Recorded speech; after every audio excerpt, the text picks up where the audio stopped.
Hi, good morning, ladies. I hope you're all well. Thanks for joining me today. Um, I'm so used to delivering a workshop to a room full of people, so it's a little disconcerting not to have any feedback today, but I'll do my best. And please do ask your questions as I move along. PR is such a broad topic. If you share your questions, then I'll do my best to cover as many as possible. So I've been running JHPR for about 8 years now, but my career in the media has spanned sort of 17.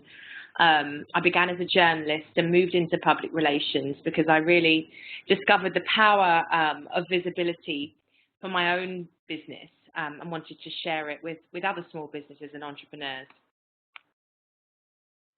So during my career, I've worked with a real mix of high-profile personalities and celebrities. I'm sure you'll recognise some of these faces. And I think Maggie's already apologised for the visibility of the slides today, but you will get a copy. So if it's not too easy to view, then you'll have those later on.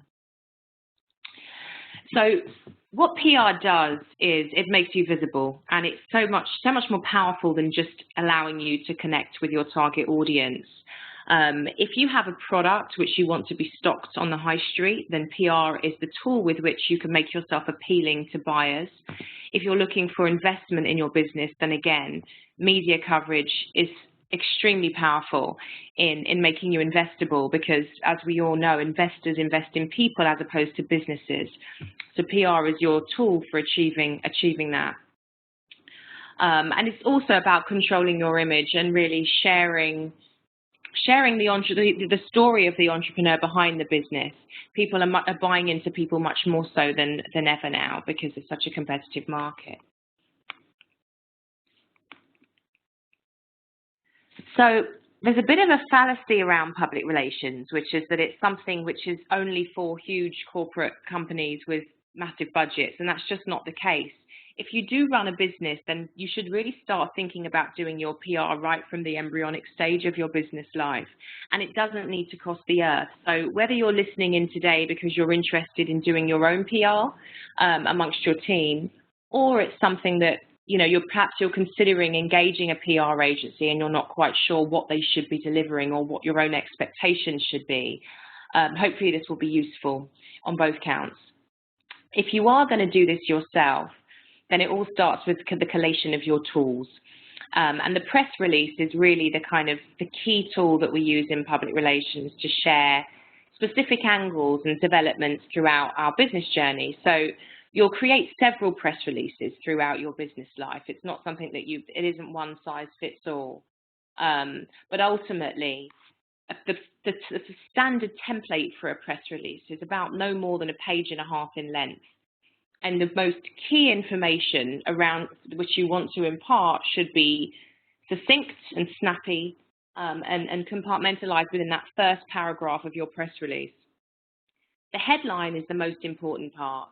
It's not enough to say that you're launching a new range of shoes. You need to come up with a hook and something that's newsworthy. And we'll talk a little bit more about how you work that out later. But your first paragraph should contain all of the key assets about your business. So any awards that you've won, any key customers, high-profile endorsements, any sort of statistics, all that most interesting sort of information needs to go within your first paragraph. Images. You should have images of yourself as the founder of your business. And if you have a product business, then you need to obviously have high-profile shots, which should be a minimum of 350 dpi. That's about the standard resolution that print media are looking for in order to use them. Your biog is the document which is all about you. So your press release is your business. It's business orientated, whereas your biog is your story. So, what was the inspiration behind you starting this business? What's your vision for it? What is it you're hoping to achieve? What's the human benefit? It's a much more personal backstory to why you do what you do. It's all about the why, the biog, and really important because we're a really personality-driven PR agency. if you look at brand, there's three types of brand. There's product brand, there's company brand, and there's personal brand. And if we take the example of Apple, that would be the company brand. Steve Jobs is the personal brand, or was the personal brand, remains so. And one of the products is obviously the iPhone. We deal with personal brands at JHPR, so the biog is particularly important. But I've found that sharing your journey as an entrepreneur is a really powerful way to raise the profile of your business.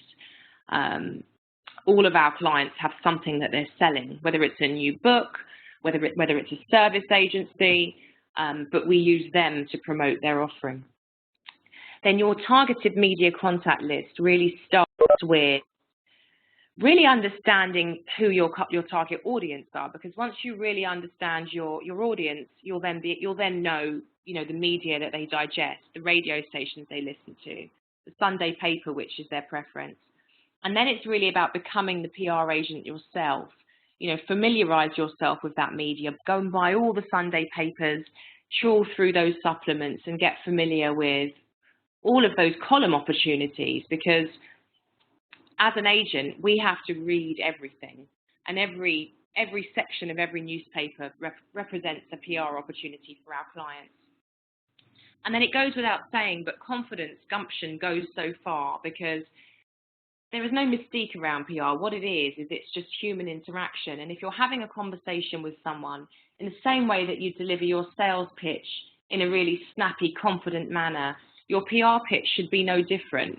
So you need to sound infused about your product or your service when you're talking to journalists to give them the confidence to buy into it.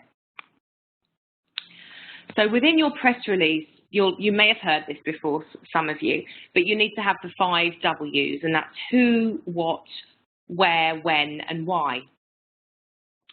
What's interesting about this slide is the headline, Dance Entrepreneurs Franchise is a Recession Buster. So this lady was one of our startup clients, and she wanted to promote the fact that her franchise opportunity was available to mums particularly. So we could have written within our press release, Dance Entrepreneur launches franchise business, but that wouldn't have been a story. So we had to find a way of creating a news hook from that story. And the key is in that part about recession buster. So it's not an accident that the newspaper has taken that angle. We really positioned the story that way. So our press release headline would have been very similar to the headline that the newspapers run with. And that's because journalists are busy. Some of them are lazy. In this case, it's more about them being busy. So if you can really position the story as you want them to receive it, you're likely to have a lot more success, because they're bombarded with PRs and individuals pitching every single day. This was pitched at a time where the recession was full throttle. So we found a way to really make what was happening in society relevant to the launch of this lady's franchise. So your human interest story is really important. There's a huge hunger within the media, but particularly the women's media and the glossies, of which there are so many, for stories of women who have found their passion. They never tire of stories about women who've been made redundant, then gone on to launch the business, which was always their true passion. Women, best friends who've got together to launch businesses, mothers and daughters. There is just this real hunger for women who are doing sort of reinventing themselves. But in order to secure those opportunities, you need to think about what your story is. So again, some of the points here are about inspiration and vision. How are you contributing to people? Why is it that you're ideal to launch your business? When I started Colorblind Cards, which is my other small business, multicultural greeting cards and gifts, it was really interesting to me that the angle which the media picked up on was the fact that I'd been a young mum, which was completely irrelevant in many ways, but that was my human interest story. And in that instance, the media chose to position it and package me that way, because it wasn't a deliberate PR outreach. But you ladies have the opportunity to decide what your story is, decide how much information you share, and be authentic. So a really common sort of template for a story, which is an opportunity, is 3s. So, you know, if you are a creative, think about other women within your network that you could perhaps team up with. In this instance, all of these three ladies are newsreaders. But if you start to read magazines in the way that we do as publicists, you'll see that it's a template which it's a pattern. It's the same in every single issue. So those opportunities are ongoing. So think about who else you can team with to strengthen your PR outreach. And understanding brand use. So this diagram illustrates 4 facets of brand Jessica Huey. So I'm a mumpreneur, even though it's an awful term, but that mumpreneur section of the media is huge. So because I'm a mum who runs a business, it means that I can tap into that whole section of media just because I happen to have children. I'm mixed race, so there's an ethnic press that I can utilize, which is less relevant in this country. But in America, where the cards are stocked, it's huge. I'm a businesswoman, so all of those entrepreneurial and business media I can tap into. And then, of course, there's the local press. Your local press are a really fantastic place to start with your PR outreach. And that's because the local papers and BBC London or the BBC Birmingham radios are really receptive to stories of local entrepreneurs doing great things within their area. And they tend to be very nice and less busy and pressured. So it's a nice sort of gentle way to ease yourself into pitching. But the way that you pitch to each area, to each section of the media needs to be different. So I'd encourage you all to do this for yourself, placing yourself and your business at the heart of the circle, and then think about how you can target each of those individual sections of the media. And obviously, you're going to play into the local angle if you're talking to local media. How long have you lived in the area for? Perhaps there's a benefit because you're employing local staff. And the same applies to the mumpreneur media. You know, what's it like juggling running your business with being a mother? You know, perhaps your children inspired your business in some way. Sometimes we'll get clients who will say, you know, and actually one of the questions highlighted the fact that she'd been featured a couple of times in media and she hadn't seen sales increase. And that's unusual. The thing with media is that with PR, you've got to do it consistently. It's not a quick hit. And I'd suggest creating a 12-month plan. So getting a calendar, which is January to December, and thinking about the peak selling times during your calendar year. So everyone's going to see some sort of impact around Christmas. Perhaps you have a product which is impacted by Mother's Day or the school holidays. Think about from January to December, the times when your business sees an increase and a decrease in sales. And also think about the calendar dates. So this week, for example, none of you are likely to know, but it's actually National Curry Week. So one of our clients is a very high-profile Indian chef, so it's a huge week for her. And that's something that we have to plan in advance. So if you consider that the glossy magazines work 3 to 4 months ahead of time, if we want to be pitching National Curry Week in October, we really needed to start doing our PR outreach and sending our press release out 3 to 4 months ago. The same applies to Christmas. Journalists are working on Christmas press as early as July or August. With online, you have a much quicker turnaround and there's an obvious hunger for content all the time, so you don't have the same constraints. But by creating a calendar plan and thinking about, okay, how could I create a press release to coincide with back to school in September? If that's relevant to you, you'll be ahead of the grain and you won't constantly be being reactive. The other good thing about having your PR plan in place is it will inform your social media strategy. So if you know that come September, it's back to school, then you also know that in September, you then need to be tweeting and Instagramming about that very topic. So this is a great place to start. We often get clients saying, you know, what should we tweet? What should we share? Well, once you have your PR plan in place, a lot of those questions will be answered.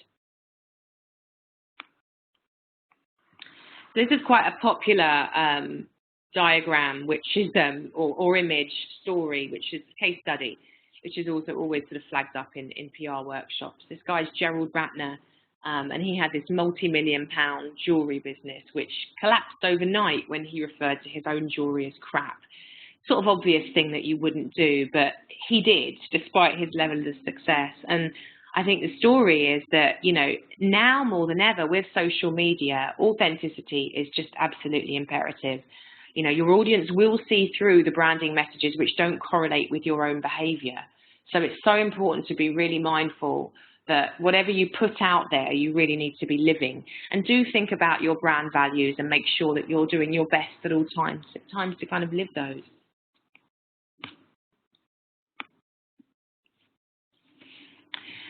So the challenge with PR, or in fact, let's look at why it's so powerful and effective in the first place.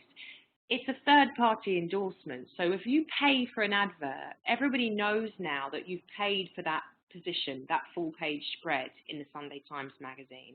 Whereas if you're written about in the Sunday Times magazine, Sunday Times is effectively endorsing your offering and endorsing you, which has so much more value. So that's why it works. But it doesn't work instantly. And the point of this diagram is to illustrate that it's all about building awareness. It's not a fallacy. You know, there's science to back up the fact that consumers need to come into contact with your brand on average 3 to 4 times before they'll even consider buying. And I think the stats are even higher when it comes to social media. But if people do hear a mention of you on the radio, do see a blog, do see a piece of you know, an email marketing mail out, and then see a nice piece in your local paper, it starts to build trust, and that's when they consider buying, and hopefully they have a great sort of customer experience, and that's where the loyalty comes in. But it's building blocks. PR coverage doesn't impact instantly, generally. That's the rule. But again, you can't do without it. So we've been talking a bit about proactive PR, but reactive PR is where you stay abreast of current affairs and what's happening out there in the media, and then you find a way to make what you're doing relevant. So perhaps you've got an opinion on, let's take the budget for the sake of conversation a couple of months back. So the budget was announced and there was an impact on university students, for example. We had an apprenticeship plan, and for us, the budget was a huge calendar date for us to be prepared for, because we knew there'd be a focus and emphasis on education, and apprenticeships are an alternative to university. So we were ready and waiting to see, you know, what the government was going to announce, so that our client could be ready to offer comment. That's reactive PR, and it's an open playing field. The key with reactive PR is speed. So if there's something on BBC today, then you need to be putting in a call no later than tomorrow in order for that to remain newsworthy. Building relationships with your trade publications is another way of, just seeing a question there. Yeah, do build relationships with your trades, your key sort of sector press.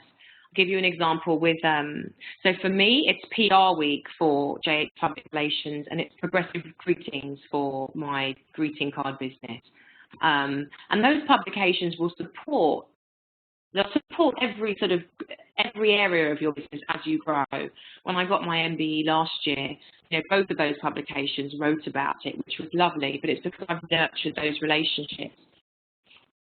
How do you coordinate a PR program plan when you're not selling a product, but a service to the corporate market? Is that more about thought leadership, or how do I sell a pitch or pitch that right? So if you have a service business, as I do with JHPR, thought leadership is definitely the way to utilize PR. And you do that largely through content. So first of all, it's about coming up with, I wrote a piece recently which was all about the power of partnerships, and I wrote the article, and then one of the team called up to pitch that document to PR Week. They went for it and then wanted to see the whole article, read it, and then published it. And what that does is it just positions me as an authority within my space. So your industry press are really key to building thought leadership, but it's also about public speaking. It's about it's about really sharing yourself and illustrating your expertise, and a number of different ways that you can do that. So, you know, or perhaps it's a partnership. Perhaps, you know, you support a charity or you work with a social enterprise in some way, and then you pitch the fact that you're working together. So it's not dissimilar. The principle remains the same, but certainly, you know, if you're a service provider, then your B2B press and your sector press is much more important than the consumer in your case.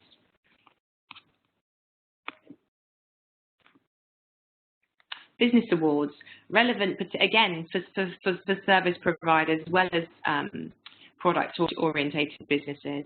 You never know where media coverage is going to end up.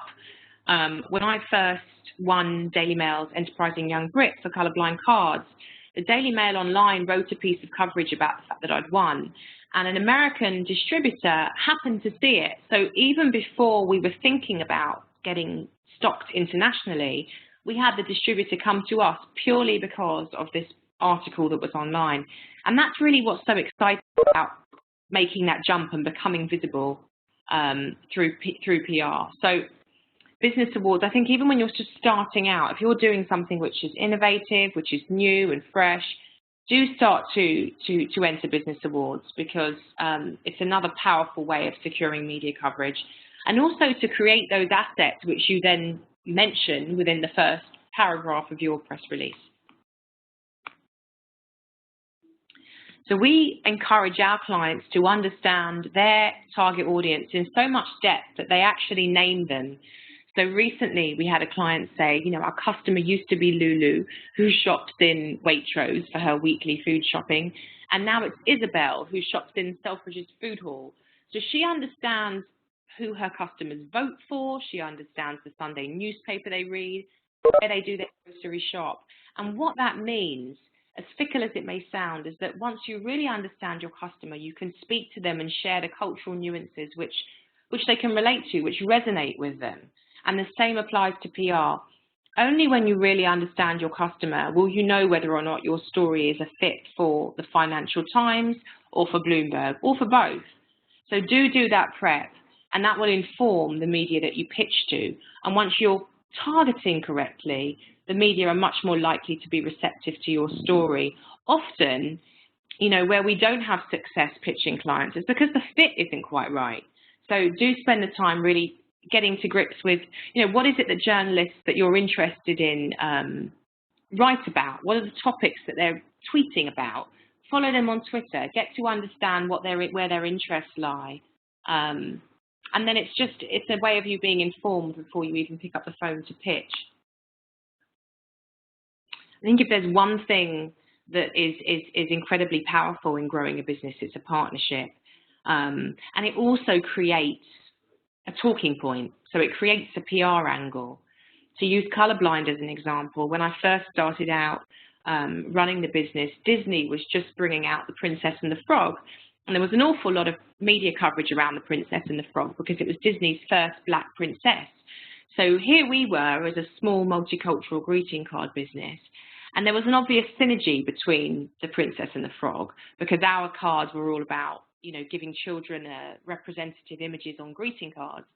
And for the first time, we had a Disney film which did just that. So I reached out. I reached out to the PR for Disney and I said, could we do something, partner up in some way? And they came back and they said, well, we can't partner, but what we can do is give you some products so we can do a competition together. And so that was incredible because we were a brand new, tiny business and we were able to have our branding on the same page as Disney, this mammoth.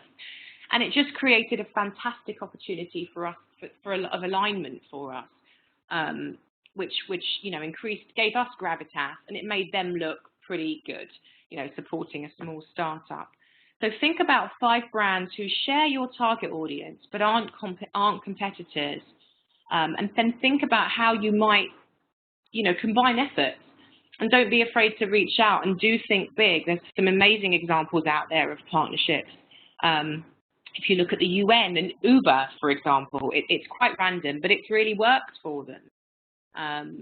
So think big, because big businesses like to be seen to be supporting startups.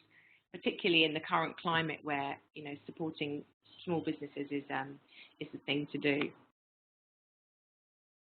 Twitter is a great place to stay abreast of journalists looking for case studies. So again, it's reactive, but you know, if you're on social media, then do follow the hashtag journo request. There's a couple of examples there of the sorts of things that they will often tweet, and you may well, particularly if you're in the creative space, find that you fit those. Giving away, you know, the wonderful thing that I enjoy about PR is the opportunity to be creative. We had a client recently, well, last Christmas, who was a takeaway food business, and they had several branches, and they decided on Christmas Eve just to go out and deliver food to the homeless. And it was something they decided off their own back for all the right reasons, but it generated fantastic media coverage through the London papers and the London radio. So do think about what you can give away in order to garner support. You know, hopefully you'll do it for the authentic reason of giving, but there's always a benefit. And if you're a service provider, it comes down to giving away your expertise. You know, what is it that you can share through an ebook or through a podcast to help build your reputation amongst your potential clients?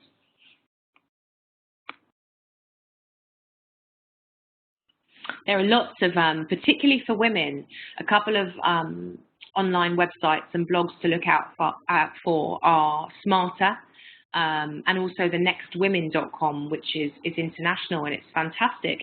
And the nextwomen.com have the startup diaries. So it's open to anyone running a small business or a startup to share and sort of blog about their business journey. It's a fantastic way to get your your URL on a major website, and that helps with your Google ranking. It gets you out there. You know, it's just all positive. So when you are creating content and blogs for your own website, think about sharing them with media or other blogs, external blogs first, before you then run them on your own website. I shared the takeaway food chain example already, but another one would be a startup who was being mentored by a mentoring organization who were a client of ours for 2 years. And this young man was literally making baby clothes at his mother's kitchen table. And when the royal baby was due, he decided he was going to create a piece for the baby. And no one knew if it was going to be a boy or a girl yet. But we encouraged him to write to Clarence House and find out if they would accept this gift. He did, and they responded to him. And he wrote back and said, "Can I mention this in the media?" And Clarence House sent a letter back and said, "That's absolutely fine." And what that did for him, he was able to say that he had created baby clothing for the royal family, which just absolutely transformed his PR outreach. Because it just, again, if you consider that media journalists will only ever really read the first paragraph of your press release before they decide whether or not to bin it, you've got to make sure that the information in that top paragraph and within your headline is so catchy and outstanding and different from what everybody else is doing. So do think creatively about how you can create those endorsements. Celebrities and experts are another great way to do that if you have a product or a service in some instances. We looked after a business coach for a while who decided to look for high-profile entrepreneurs who might benefit from his expertise and give it away free in return for being able to mention their name. So, and it worked. It was successful. So if you get the fit right, who's the sort of expert or celebrity who might benefit or enjoy my product or service? And then, make that call or send that email to their publicist. I'd always go down the publicist route more so than the agent, because the agent tends to be more concerned with commercial engagements. But people are nice. Generally, if they like what you're doing, they'll support you, and that could be incredibly powerful for your PR. And then we all know the importance of social media and combining your PR and social media outreach. Look for the individuals online. We work much more closely with bloggers now than we ever have in the past, and it's a real evolving industry. But you can work out who the online influencers are in your space by using programs like Clout.com. And it's really straightforward to use. And equally, you can sort of test how effective you are being online with Clout. For the service providers against you, creating content, as you've probably gathered, is a really big part of PR now. For us, we often do it on behalf of clients, but generally they create the bones of the articles, and we will then sort of elaborate on them. But if you're absolutely too busy to create content regularly, then it's something you can outsource and pay for, and it doesn't have to cost the earth. It starts at about £20 per article. Finally, just the housekeeping around pitching to media. We'd always encourage people to call in the first instance, and at this stage in the workshop, people will often shoot up their hands and say, well, how do you get hold of the right contacts? Because the number online for the Daily Mail is just a switchboard. Well, that's the truth. There's a number of different ways you can get hold of databases. We use something called Gorkana in the PR industry. There are several of them. They can cost several £1,000s a year. But then there are services out there where you can buy contacts. We do one ourselves where we share 100 media contacts in your specific space, and we charge £150 for that. But yeah, call in the first instance and then follow up. Do be mindful of deadlines. Friday at 4 o'clock is not a good time to call. Practice your pitch. Ensure that you're able to really succinctly, reel off and cut to the chase of what your story is within about 2 minutes, because you're lucky if you get longer than that. And then do have your tools at the ready, which are your high resolution images, your press release, and your personal biog. And finally, before we take some questions, if there are any, our Do Your Own PR package is something which was born out of working with startups who aren't yet at a stage where they're ready to engage a PR agency. And what we do is we create a press release and a biog, which is obviously tailored to the individual, and 100 media contacts approximately in their specific space. So if you're in tech, they'd be technology and media contacts. Your local media, perhaps you want the business press, and we usually charge £297 for that. But for people that attend the workshop, in your case the webinar, we do a special offer of £199 plus VAT for the week following the workshop. So if that's of interest to anybody, then do just send over an email to info@jhpr.co.uk. Thank you for listening. Thank you very much, Jessica.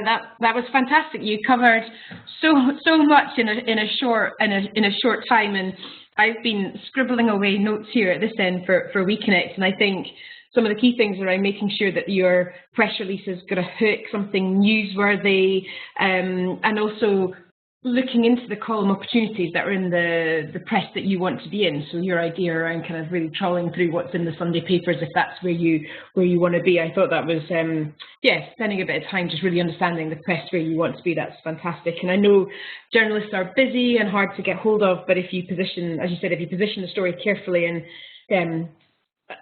there's a lot of interest in, especially around female entrepreneurs, and Jessica's absolutely right. I mean, we do occasionally get contacted as well looking for female business stories, so, and I do share them. So yeah, keep that in mind. And I also think around the difference between having a product and a service-based industry, and I know that a lot of the women in the WEConnect network are service-based, but the idea of using your reputation around something around an ebook or a podcast to help build that reputation and sharing your knowledge, rather than, say, being able to give away physical giveaways if you were, say, a chocolate company or something like that, and the importance of bloggers and the online influence that they have. So you covered an awful lot. Thank you very much. Does anybody have any questions that they'd like to ask Jessica just now? We're using the chat functionality. It's just to keep background noise to a minimum. So does anybody have any questions that they might like to ask just now?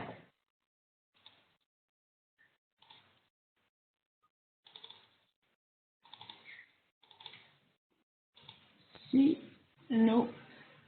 So Jessica, I'm just gonna look back to some of the questions that were submitted in advance.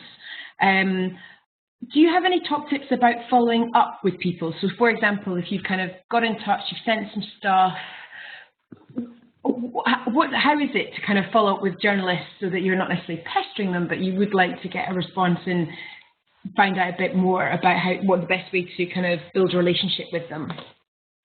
Yeah, can you hear me? Yes. Great. In the first instance, I would say if you call, I mean, so much of it is just really, I think, feeling out, you know, how the human interaction goes. It sounds very basic, but if a journalist says, yeah, great, send me some information, and that's all they say, then send over the information, and I would follow up once. If you have more of an authentic conversation with a journalist where they genuinely sound interested and ask questions, and then you don't hear back, then I think it's okay to chase once or twice in that instance. But it's really about feeling out what's appropriate based on how the conversation has gone. Because if you do chase and chase and chase, you know, journalists will get back to you if it's of interest for them. Sometimes they'll just keep it on file. But I would say generally, I think one follow-up is okay, unless you've put down the phone and been left with real confidence that, you know, she's going to run, she or he is going to run a story. Fantastic. And Rianne's asked, this is a sector-specific question, what's the best place to find out about environmental press? And I guess as a broader question is, where are good places to look for specific journalists in your area of business? Because everybody, the women in the WEConnect network, they're in many different sectors. Are there some good places to look for specific sector contacts? I think it's really just, I mean, when I started Colourblind, I had no clue about the greeting card industry. So it was research and sort of joining the overarching organisation, which is the GCA, the Greeting Card Association, and they were then able to share that information with me. I mean, the service that we offer with our media contact list, we go and do the research on behalf of the client, which is just literally through searching keywords within our database. But beyond that, I think it's just making sure that you're tapping into whatever the key organisations are, because they'll generally have a magazine or a newspaper which they work closely with. Yeah, I mean, I have to, when I'm sometimes looking for specific contacts, I'll look to see who's written articles recently on that topic. But I do know that sometimes journalists write about a really wide variety of different things. So sometimes that can work, and sometimes they might write on that topic only once every 12 months or so. Rena's asked about how many, I guess this is a kind of generic question, how many leads would you normally expect to come from an article? I mean, I guess that depends on the environment that it's in. There is no science to PR, which is both frustrating and wonderful. Frustrating because it's very difficult to measure the benefit, but yet we know it works. I think it was Bill Gates who said he'd spend his last dollar on PR, and this is the richest man in the world. But it's difficult to tell. It depends on what the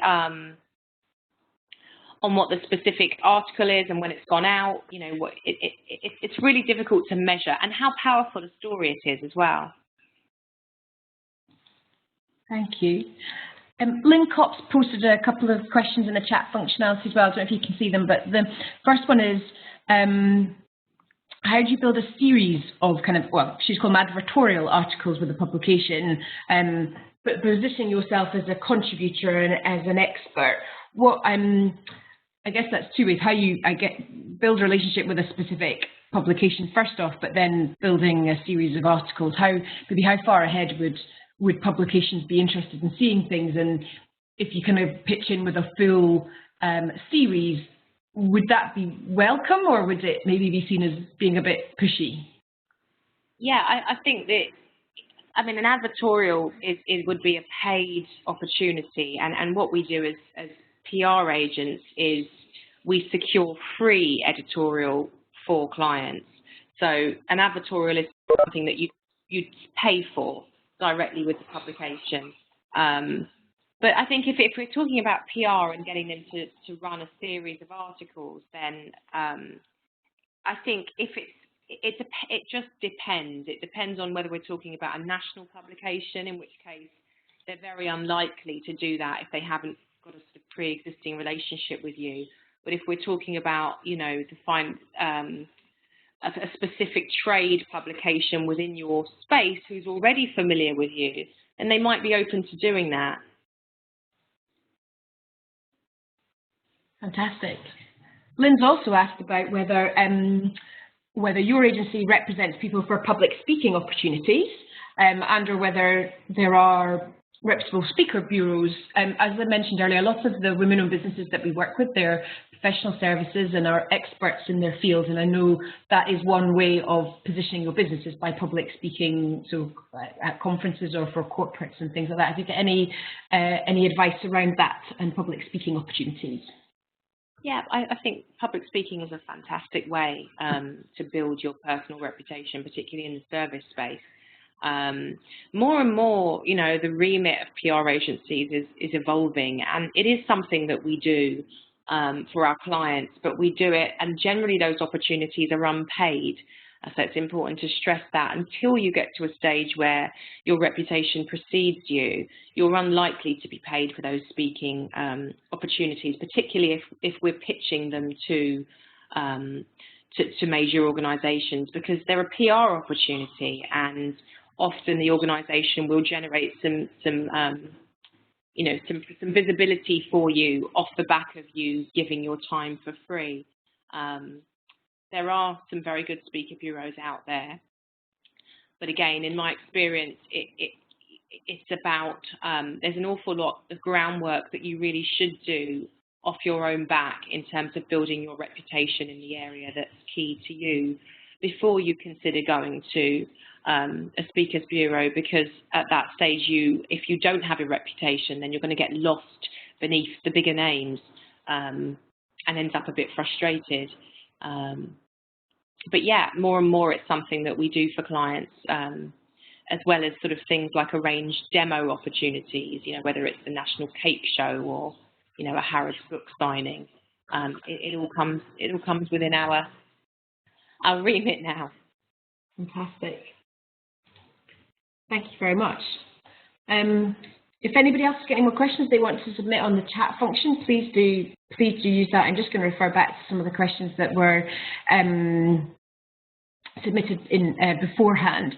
I think one of the things there are a lot of it kind of reflected in some of the questions as well is around how you can put a good PR plan together without necessarily having a team in place or people to help. If people were looking at things out there, is there one tool that you'd recommend, whether that's an app or a website or a network where small, some of the business owners could approach? What would you recommend around when they're as so many small business owners are, they're time poor? I think that, you can create a PR plan over a weekend. I would really strongly recommend doing the sort of January to December 12-month calendar, identifying your key selling times, any national day, whether it's Mental Health Week or whatever it is that's going to be relevant to your business, and then working backwards and thinking, okay, well, if I'm going to tap into Mental Health Week or breast cancer awareness in October, I then need to generate a press release back in July in order not to miss that opportunity. So I would map out the year and then think about specific angles month to month that you can create in order to make your business newsworthy. And if you are a service-orientated business, then, do you have enough sort of interesting stuff to work with? And if not, create it. And you do that through partnering, through introducing new products, through shouting about your client wins, the success of clients, talking about creating case studies. Perhaps you've worked with a client and you've impacted massively on their bottom line. That's a story. If they're happy to give you a great quote, a testimonial and a photograph, then that's potentially a story for the business press. perhaps and then looking at your business as a whole, if your business is growing in a way that is incredible, then that's potentially a really positive business success story for any of the national newspapers. But it's really about looking at the year and thinking about how you can create ongoing PR hooks. Yeah.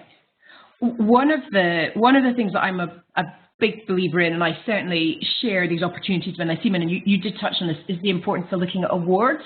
Because there's so many different awards programs out there, but it's another hook when you're talking, even if it's just to say that you were shortlisted, even if you're not necessarily the winner, but somebody's got to be the winner. So I'm definitely a big believer in putting yourself forward for awards. And if your business is in early stages, there's startup awards. If you're more established, there are lots of awards programs out there where I know, if they're general entrepreneur ones, where they'd love to see more women-owned businesses being nominated as well. So that's definitely, for me, an area where I think there's a lot of scope. And I know, and Jessica, maybe you know about this, more about this. There are so many different awards in so many different sectors. You know, there's a massive lot. There's always stuff going on. Currently, we've got the Great British Entrepreneur Awards, which have just closed, but they've got a huge number of different categories. But yeah, it's endless, and it's a simple matter of sort of Googling it. There are some on the slide. Fantastic.